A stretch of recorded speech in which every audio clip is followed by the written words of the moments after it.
Assalamualaikum warahmatullahi wabarakatuh.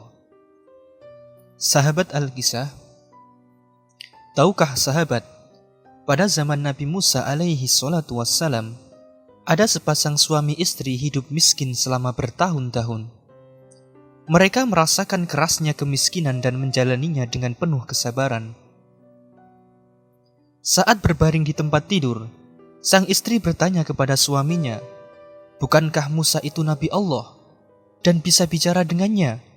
Suami menjawab, "Iya." Sang istri kemudian berkata, "Kalau begitu, kenapa kita tidak pergi mendatanginya dan mengadukan keadaan kita kepadanya? Kita meminta kepadanya agar berbicara kepada Tuhannya tentang keadaan kita dan memintakan agar kita diberi kekayaan, agar kita bisa hidup senang dan berkecukupan selama menjalani sisa hidup kita." Suami kemudian menjawab, "Gagasanmu sangat bagus." Sahabat Al-Kisah, keesokan harinya, keduanya mendatangi Nabi Musa alaihi salam dan menyampaikan keinginan tersebut. Nabi Musa alaihi salam pun menemui Tuhannya dan menyampaikan keinginan keluarga tersebut.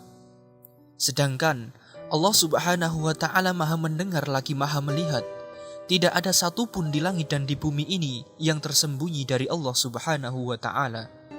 Allah kemudian memberikan jawaban kepada Nabi Musa alaihi salam. "Sampaikan kepada mereka bahwa aku telah mengabulkan permintaan mereka dan aku akan memberi mereka kekayaan, tapi selama 1 tahun saja." Pasangan suami istri ini sangat senang dan gembira luar biasa mendengar kabar tersebut.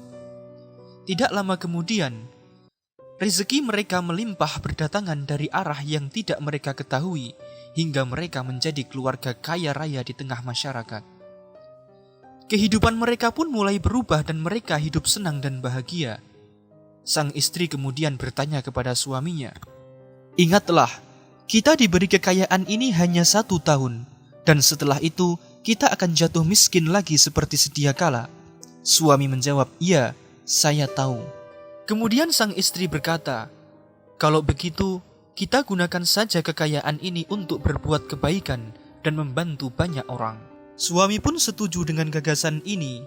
Lalu mereka membangun rumah singgah di persimpangan jalan yang dilewati banyak para musafir. Rumah ini dibangun dengan 7 pintu, masing-masing pintu menghadap ke jalan yang berjumlah 7 persimpangan. Keluarga ini pun mulai menyambut setiap musafir yang datang dan memberi mereka makan dan tempat singgah gratis siang dan malam. Sahabat Al-Kisah, 1 tahun yang ditetapkan telah lewat, tetapi keluarga ini tetap hidup kaya dan terus membantu para musafir dan memuliakan tamu yang berdatangan. Mereka pun lupa dengan tanggat waktu yang ditetapkan Allah Subhanahu wa Ta'ala. Menyaksikan hal ini, Nabi Musa alaihi salam pun heran, lalu bertanya kepada Allah Subhanahu wa Ta'ala dan berkata, "Wahai Rabbi, Engkau telah menetapkan syarat kepada mereka hanya 1 tahun. Sekarang sudah lewat 1 tahun tetapi mereka tetap hidup kaya." Allah kemudian menjawab, "Wahai Musa, aku membuka 1 pintu di antara pintu-pintu rezeki kepada keluarga tersebut. Lalu mereka membuka 7 pintu untuk membantu hamba-hambaku. Wahai Musa, aku merasa malu kepada mereka. Wahai Musa, apakah mungkin hambaku lebih dermawan dariku? Maha suci Engkau ya Allah, wahai Zat yang lebih pemurah dari semua pemurah, wahai Zat yang lebih penyayang dari semua penyayang." Sahabat Al-Kisah, inilah kisah tentang beberapa orang yang diberikan kemuliaan oleh Allah Subhanahu wa Ta'ala dengan harta yang mereka miliki. Dan mereka menggunakan harta tersebut di jalan Allah Subhanahu wa Ta'ala. Semoga kisah ini membawa inspirasi kepada kita semuanya, dan tetap saksikan kisah kami lainnya hanya di channel Ekspedisi Al-Kisah. Wassalamualaikum warahmatullahi wabarakatuh.